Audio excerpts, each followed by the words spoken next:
according to scriptures, he would not have crucified the Lord of glory. So this morning and this night, I'm believing that God will give us privilege of making input. You will soon discover that if a man has not understood the ministry of the cross in his life, he cannot have a correct ministry. He cannot preach properly. He will preach for self. He will talk about himself. He will promote himself. He will put his photograph on every place. The reason why those things are done is not because it is the right thing. It is the complete ignorance of the cross. A man that has not experienced the crucified life, he cannot preach effectively the resurrection Lord.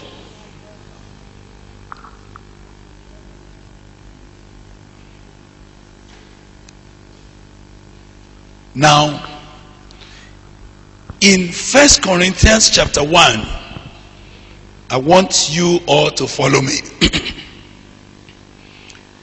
We will read from verse 17. 1 Corinthians 1 from verse 17. We will be going gradually because we are tracing what is the gains of the cross. And how does the new creation man walk in the coordinate axis of the cross. Verse 17 says,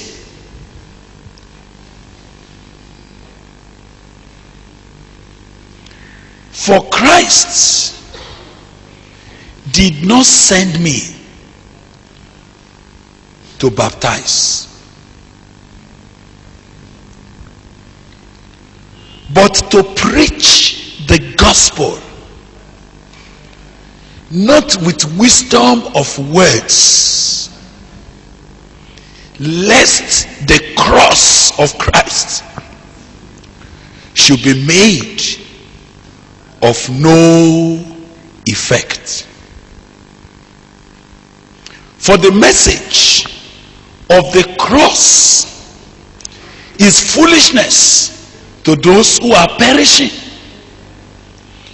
but to us who are being saved, what is it?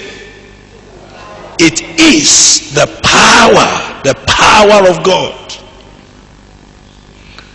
For it is written, I will destroy the wisdom of the wise and bring to nothing the understanding of the prudent. Where is the wise? Where is the scribe? Where is the disputer of this age? Has not God made foolish the wisdom of this world?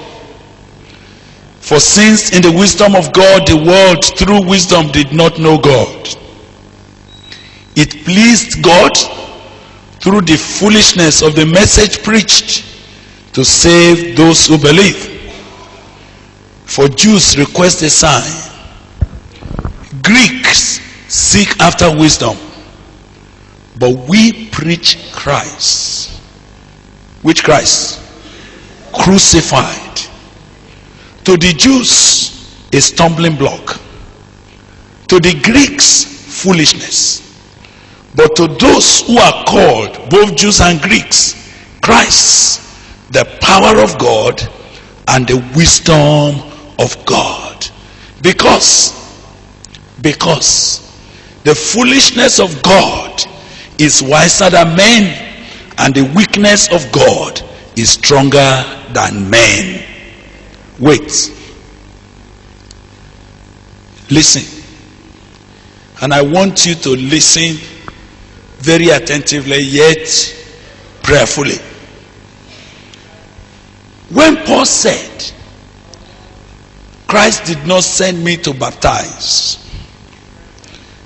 would that look like a contradiction? Because he said, go ye into all the world and make disciples of all nations, baptizing them in the name of the Father, the Son, and the Holy Ghost. But listen, when Paul spoke in that verse, he was dealing with the fulcrum, the pivot,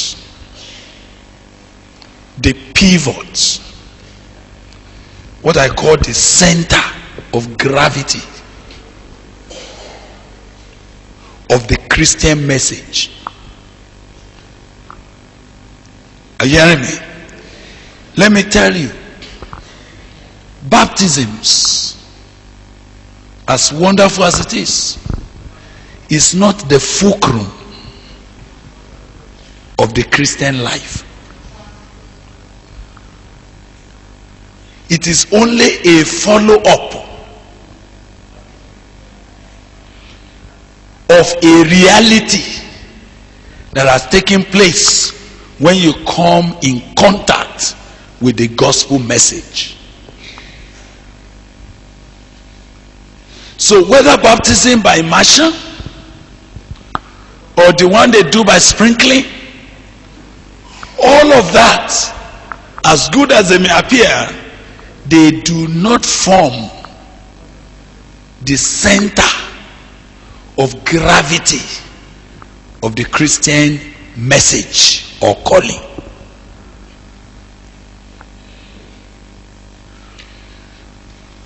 To keep bragging about your method of baptism, you are just wasting time.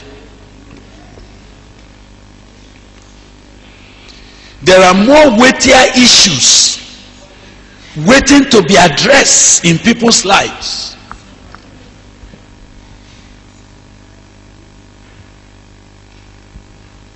I would like to inform you that there are many people that have gone to heaven today who didn't have opportunity of water baptism, but they are in heaven now.